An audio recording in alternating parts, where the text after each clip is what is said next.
Hi, my name is Sidney McKinnon. I'm head of fixed income at Warwick Asset Management. South Africa's sovereign credit risk rating was downgraded by two of the major global risk rating agencies earlier this year in April. Today we examine the effects of these downgrades, and we also look at potentially further downgrades in the near future.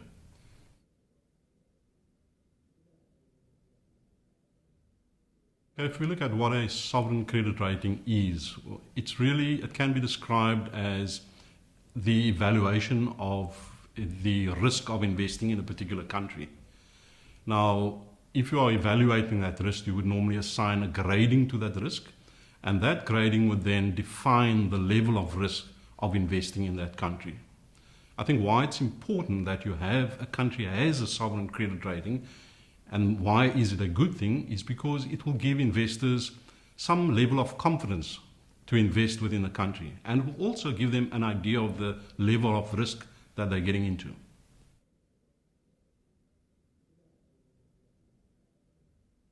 In April, both Standard & Poor's and Fitch downgraded South Africa to sub-investment grade. So the reasons for the rating agencies taking this decision I can summarize as follows. The first thing they cited was elevated political risk. We saw a cabinet reshuffle recently. It resulted in our finance minister being changed.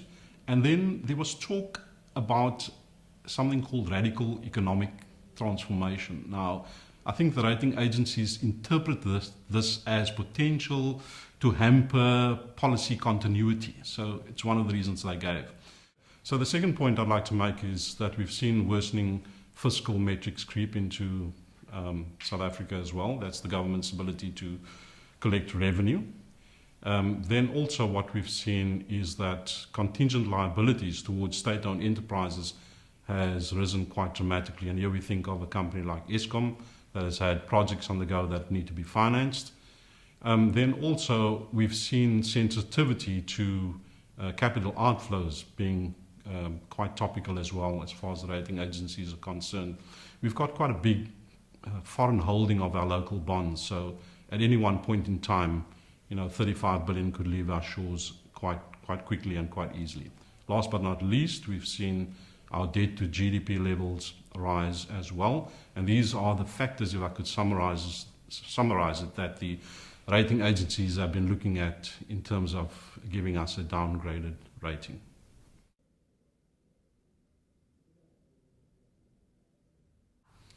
South African financial markets reacted negatively initially, but I think that a lot of the news was anticipated and priced into the market before the downgrade came. So the recovery was quite quick. Now, it's probably coincidental, but the international markets were the focus at that point in time. We had Trump coming off his elections, and I think this benefited emerging markets in a way. And South Africa, then the focus was off South Africa, so that we got a bit of a reprieve by the focus being on international markets. Then the other thing is that our yields are still fairly attractive, and investors were willing to buy our yields. And this, coupled with the fact that the focus was off South Africa, we have attractive yields, speculators or market players were also hoping for a quick political resolve, which didn't come initially, but it also helped to contain the volatility in our markets.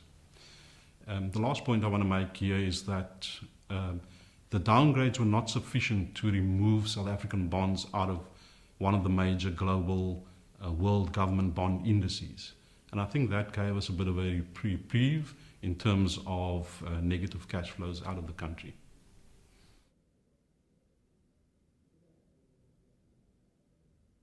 I think what is important that we have to take cognizance of is the fact that there's a third rating agency, quite a big rating agency, an important one called Moody's, and they are scheduled to make an announcement very, very soon.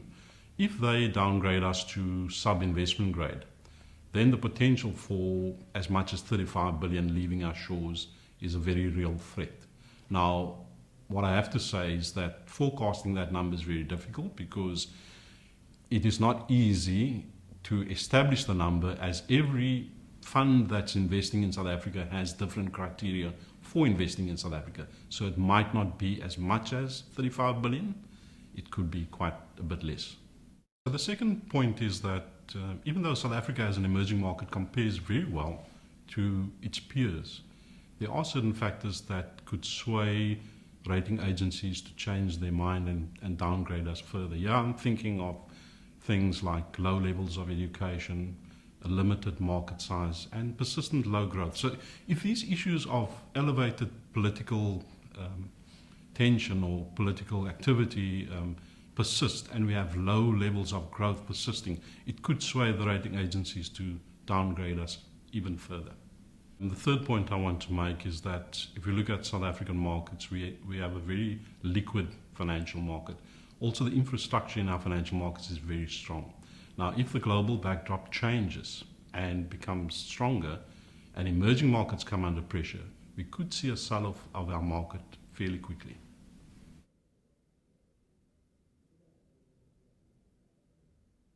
I think the first thing is we do not anticipate that Moody's will downgrade us to sub-investment grade.